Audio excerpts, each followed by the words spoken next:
D'accord. Donc, Marc Shane, je travaille à Altran.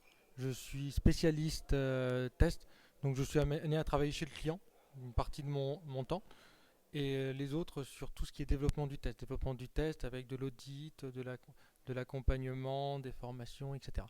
À titre personnel, j'anime aussi le blog de la Taverne du Testeur, qui est le blog francophone le plus vu.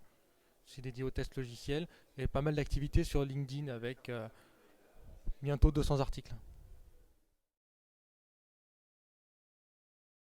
Alors donc je viens à la soirée test depuis la première édition. Donc j'ai la chance de faire partie des personnes qui organisent et je trouve que c'est super enrichissant. Et à chaque fois je suis un peu déçu parce que vu que je fais des présentations, je ne peux pas assister à celle que je souhaite. Et donc je viens parce que j'apprends toujours beaucoup de choses. Les échanges sont de plus en plus nombreux. On a de plus en plus de personnes, notamment la table ronde qui était un essai qui a très bien marché, qui a permis de voir différents points de vue. Parce que c'est bien d'être expert, c'est bien de faire ce truc, mais à chaque fois on donne notre point de vue, on va faire référence et c'est pas ça qui est intéressant, c'est pas comme ça qu'on apprend. Je vais répéter quelque chose qui est souvent dit. Quand on parle, on dit ce qu'on sait. Quand on écoute, on apprend des choses. Alors, il y a quelque chose qui m'a surpris plus que marqué, c'est euh, à quel point l'agilité à distance, quand c'est délocalisé les tests, ça fonctionne parce que les seuls retours d'expérience que j'avais jusqu'à maintenant, c'était des retours d'expérience qui avaient été infructueux. Alors que là, quand on a écouté, c'est que des personnes qui ont réussi à le mettre en place, qui ont réussi à vaincre cet obstacle de la distance kilométrique et à créer des vrais esprits d'équipe. Donc ça, c'est ce qui m'a le plus agréablement surpris et ce à quoi je ne m'attendais pas du tout.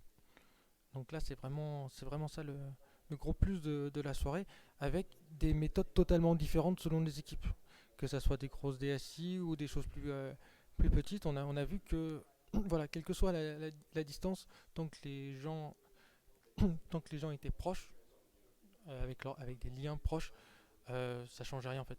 Les kilomètres, finalement, c'est un obstacle au départ, mais on peut le surmonter en mettant en place ce qu'il faut. Et il y a plusieurs bonnes méthodes pour y arriver qui ont été démontrées par les intervenants.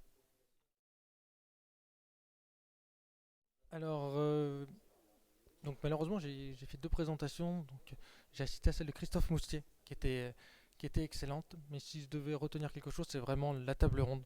Parce que l'objectif, c'était qu'il y ait des échanges. Et il y a vraiment eu des échanges.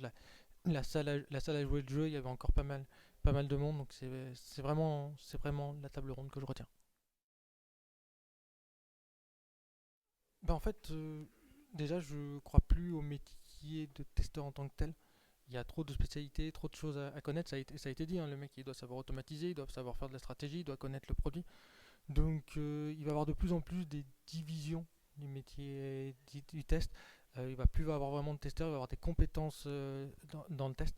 Mais si je devais retenir une chose, ce qui fera le testeur de demain, c'est sa capacité à mettre en place des processus, à connaître les conceptions et tout ce qui va à côté, parce que c'est ça qui fait l'essence du test, savoir que tester, comment le tester, quoi tester, à quel moment.